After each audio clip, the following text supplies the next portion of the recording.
കുഞ്ഞിച്ചോ സുഹൃത്തുക്കളെ, ഞാൻ നിങ്ങളുടെ സ്വന്തം എക്സ്ട്രാ കോമിക്. നമ്മളിന്ന് എക്സ്പ്ലെയിൻ ചെയ്യാൻ പോകുന്നത് ടോക്കിയോ റേഞ്ചേഴ്സിന്റെ 3 കില്ലൻ ചാപ്റ്റേഴ്സ് ആണ്. അതായത് 199, 200, 201. ഗൈസ്, നമ്മുടെ വീഡിയോസ് ഒക്കെ സ്ഥിരമായിട്ട് കാണുന്ന ഒരാളാണ് നിങ്ങളെങ്കിൽ ചെറിയൊരു ചോദ്യമുണ്ട്. സംഭവം വേറൊന്നുമില്ല, എന്റെ വോയിസിന് എന്തെങ്കിലും ഒരു മാറ്റം ഉണ്ടോ? ഞാൻ ചെറുതായിട്ട് നമ്മുടെ മൈക്ക് ഒന്ന് അപ്ഗ്രേഡ് ചെയ്തിരുന്നു. നമ്മുടെ ബാക്കപ്പ് ചാനലിലെ ലിങ്ക് ഞാൻ ഇവിടെ ഐ ബട്ടണിൽ കൊടുത്തേക്കാം. എല്ലാവരും ഇപ്പൊ തന്നെ കയറി ഒന്ന് സബ് ചെയ്ത് വെച്ചേക്ക്. കാര്യം ഈ ചാനലിൽ എന്തെങ്കിലും പറ്റിക്കഴിഞ്ഞാൽ നമ്മൾ ആ ചാനലിലായിരിക്കും വീഡിയോസ് ഒക്കെ ഇടാൻ പോകുന്നത്. അങ്ങനെ ചാപ്റ്റർ തുടങ്ങാൻ നേരത്ത് നമ്മുടെ താക്കിമിച്ചിയും ബാക്കിയുള്ളവരെല്ലാവരും മൈക്കയുടെ കത്തും പിടിച്ചോണ്ട് നിൽക്കുവാണ്. ഡ്രാഗൺ പറയുന്നുണ്ട്, താക്കിമിച്ചി അത് നീ തന്നെ ഓപ്പൺ ചെയ്യും. എനിക്കറിയണം മൈക്ക് എന്തുവാണ് മൈക്കിക്ക് വേണ്ടി എഴുതിയെന്ന് എനിക്ക് നന്നായിട്ട് അറിയണം. കാര്യം ഇതിൽ എന്തെങ്കിലും ഒരു ക്ലൂ എങ്കിലും കിട്ടാതിരിക്കത്തില്ല. 12 വർഷങ്ങൾക്ക് ശേഷമുള്ള മാഞ്ചറസാനക്കാണ് ഈ ഒരു കത്ത്. 12 വർഷങ്ങൾക്ക് ശേഷം ഞാൻ എന്തുവാണ് ചെയ്യുന്നത് എനിക്ക് ആലോചിക്കാൻ പോലും പറ്റുന്നില്ല. പക്ഷെ ബാക്കിയുള്ളവരുടെ കാര്യം അതങ്ങനെയല്ല. മിറ്റ്സുയി എന്തായാലും ഒരു ഫാഷൻ ഇൻഡസ്ട്രിയിൽ കയറി കാണും. പിന്നെ ഹക്കായി മിറ്റ്സുയി അത്യാവശ്യം സിമിലർ ആയതുകൊണ്ട് കൂടി അവനും അതേപോലെ എന്തെങ്കിലും ആയിരിക്കും ചെയ്യുന്നത്. ഫാൻസിന് അവന്റെ അച്ഛനെ ഭയങ്കര അധികം റെസ്പെക്ട് ഉണ്ട്. സോ പുള്ളിക്ക് അവന്റെ ബിസിനസ് ഏറ്റെടുത്ത് ജീവിക്കുമെന്നാണ് എനിക്ക് തോന്നുന്നത്. പെഹിയാനും അവന്റെ അസിസ്റ്റന്റ് ആയി മാറുമെന്നാണ് എന്റെ മനസ്സ് പറയുന്നത്. മൈലി അങ്കിയുടെ കാര്യത്തിൽ എനിക്ക് അധികം അതുകൊണ്ട് പ്രെഡിക്റ്റ് ചെയ്യാനൊന്നും പറ്റുന്നില്ല. അവന്മാർ എന്തായാലും മര്യാദക്കൊക്കെ ജീവിക്കും, അതെനിക്ക് ഉറപ്പാണ്. ഡ്രാഗന് അധികം ഓപ്ഷൻ ഒന്നും ഇല്ല, അതുകൊണ്ട് ഉറപ്പായിട്ടും ഒരു ബൈക്ക് ഷോപ്പ് തന്നെ തുടങ്ങി കാണും. പിന്നെ ചിഫുയ അവൻ ബാജിനെ പോലെ എന്തായാലും തുടങ്ങി. പിന്നെ താക്കിമിച്ചി, നിന്നോടാണ് എനിക്ക് പറയാനുള്ളത്. ഹിനേനെ എങ്ങനെ നീ കരയിച്ചാ ഉറപ്പായിട്ട് ഞാൻ നിന്നെ കൊന്നിരിക്കും. എടാ, നിനക്കൊരു കാര്യം അറിയാവാ, ഞാൻ തൊമാൻ ഡിസ്മാൻഡ് ചെയ്തത് നിനക്ക് വേണ്ടി മാത്രമല്ല, അത് എല്ലാവർക്കും വേണ്ടി തന്നെയാണ്. നമ്മളെല്ലാവരും വലുതാവും, അപ്പൊ നമുക്ക് ഓരോരുത്തർക്കും ഇഷ്ടങ്ങളൊക്കെ ഉണ്ട്. ആ ഇഷ്ടത്തിനനുസരിച്ച് നമുക്ക് ജീവിക്കാൻ പറ്റണം. അതിനുവേണ്ടിയാണ് ഞാൻ ഇന്നത് ഡിസ്മാൻഡ് ചെയ്തത്.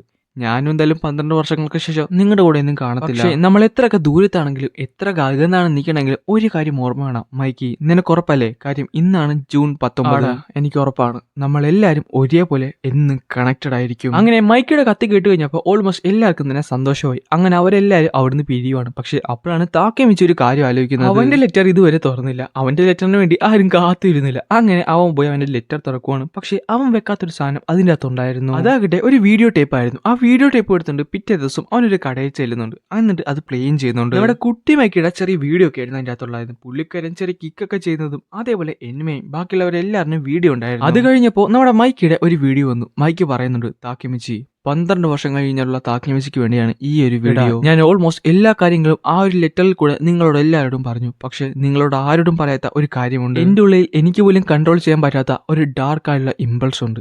അത് ഇത്ര നാൾ കൺട്രോൾ ചെയ്തിരുന്നത് എൻ്റെ ചേട്ടനും എന്മയും ബാജിയൊക്കെ ആയിരുന്നു. പക്ഷെ ഇന്ന് അവരാരും. അതുകൊണ്ട് എനിക്ക് എന്നെ തന്നെ നല്ല പേടിയുണ്ട്. 12 വർഷങ്ങൾക്ക് ശേഷം ഞാൻ എന്തുവാണ് കാണിക്കാൻ പോകുന്നത് എനിക്ക് പോലും ഉറപ്പില്ലടാ. അതുകൊണ്ട് തൊമാനിൽ നിന്ന് ഞാൻ മാറി നിൽക്കാൻ പോകുവാണ്. ഞാൻ കൂടെ ഉണ്ടെങ്കിൽ അത് നിങ്ങൾക്ക് എല്ലാവർക്കും വലിയ പ്രശ്നങ്ങൾ ഉണ്ടാക്കും. അതുകൊണ്ട് ഞാൻ മാറി നിൽക്കാൻ പോകുവാണ്. 12 വർഷങ്ങൾക്ക് ശേഷം എന്തൊക്കെ സംഭവിച്ചാലും നീ ഒരിക്കലും എന്നെ തേടി വരാൻ പാടില്ല. എന്നെന്നല്ല, പാസ്റ്റിലേക്ക് നീ പോയി അത് തിരുത്താനും പാടില്ല. ഞാൻ മനഃപൂർവ്വം ചൂസ് ചെയ്തൊരു പാത്താണ് താക്കിമിച്ചി. എനിക്കറിയാം ഇതിന്റെ ഭവിഷ്യത്തുകൾ. അതുകൊണ്ട് എനിക്ക് നിന്നോട് ഒരു കാര്യം മാത്രമേ പറയാനുള്ളൂ.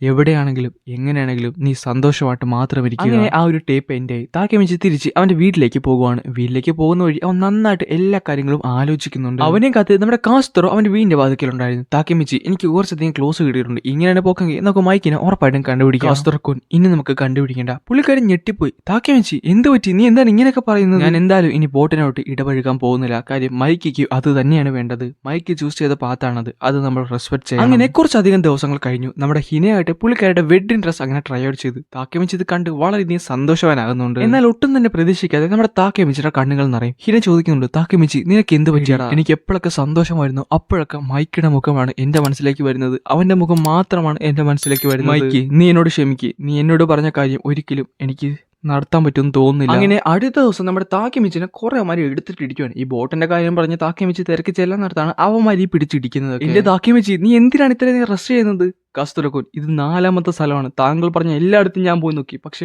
മൈക്കായിട്ട് കണക്ട് ചെയ്യുന്ന ഒരു ക്ലൂ പോലും നമുക്ക് കിട്ടിയില്ല. ആ സ്ഥലങ്ങളെല്ലാം ബോട്ടിൻസായിട്ട് കണക്ട് ചെയ്തിട്ടുണ്ട്. പക്ഷെ നീ ഒരു കാര്യം മനസ്സിലാക്കിയോ, ഇങ്ങനെയാണ് പോക്കെങ്കിൽ നീ ആരുടെയെങ്കിലും തല്ലുകൊണ്ട് ചാകും. തൽക്കാലത്തേക്ക് നമുക്ക് എല്ലാം തന്നെ നിർത്താം. വരുന്ന 4ാം ദിവസം നിന്റെ കല്യാണമാണ്. ഈ ഫേസും വെച്ചിട്ടാണ് നീ കെട്ടാൻ പോകുന്നത്. നീ എന്തുവാണ് ഈ പറയുന്നത്? പക്ഷെ ഇതെല്ലാം കേട്ടുണ്ട് ഒരാൾ മാറി നിൽപ്പുണ്ടായിരുന്നു. അങ്ങനെ താക്കിമിച്ചി ഒരു സ്ഥലത്ത് പോയി ഇരിക്കുവാണ്. ഇതാടെ പണ്ടത്തെ ബോട്ടിന്റെ ഒരു ഹാങ് ഔട്ട് സ്ഥലമായിരുന്നു. ഇതൊരു ബോളിംഗ് അലയാണ്.